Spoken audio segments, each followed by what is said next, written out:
J'ai pensé avoir fait un péché impardonnable. En 1980, mes parents ont eu la joie d'accueillir une fille dans leur foyer. En 2004, je suis devenu un homme aux yeux de la société. Mon but n'était pas de faire l'apologie de la transsexualité.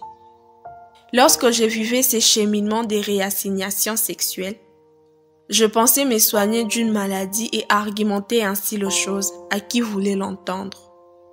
Or, bienvenue sur Combattant pour Christ. Avant de commencer cette vidéo d'aujourd'hui, n'oubliez pas de vous abonner, aimer et de laisser votre avis dans les commentaires. Que Dieu vous bénisse.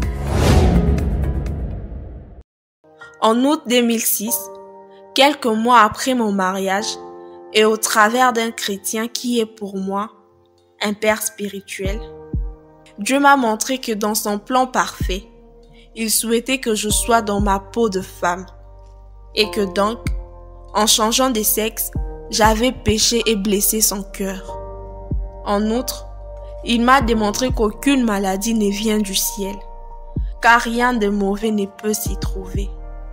Après cette révélation, il m'a fallu plusieurs mois pour me repentir sincèrement. En effet, comment le faire lorsqu'on se sent enfin bien dans sa peau?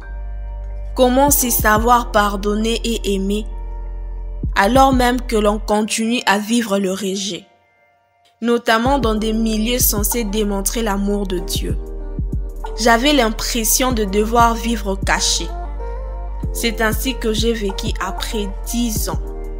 Récemment, le Seigneur m'a révélé que j'avais le droit et le devoir d'exister et que sa grâce allait jusqu'à m'offrir le cadeau d'être bien dans mon corps d'homme, malgré l'arrêt du traitement hormonal. Il m'a montré que suite à mon repentir, j'étais pardonnée et réconciliée avec lui. Dans les livres de Bruce Thompson, Mur de mon cœur, j'ai lu que, pour être guéris, nous devons aussi apprendre à nous pardonner à nous-mêmes et de tout notre cœur. J'ai compris que j'oscillais régulièrement, comme sur une balançoire entre pardon et culpabilité.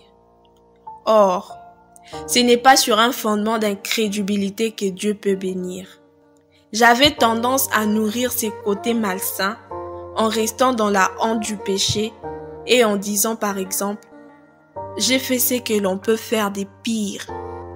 Je posais un jugement de valeur sur le péché commis. Mais le Seigneur m'a rappelé que, dans la Bible, il est écrit, tous ont péché et sont privés de la gloire de Dieu. Romains 3, 23. J'ai réalisé que je devais arrêter de me condamner et que je devais plutôt nourrir l'habitude de proclamer des versets de la parole qui attestent de mon pardon et de l'amour inconditionnel de Dieu à mon égard. Par ces témoignages, je souhaite encourager les personnes qui se sentent indignes à remettre leur vie entre les mains du Seigneur et à accepter que par Jésus, elles sont pardonnées. Si de tout leur cœur, elles se sont repenties et détournées du péché. Nier cette réalité, c'est refuser le plus grand cadeau que Dieu ait donné à l'humanité.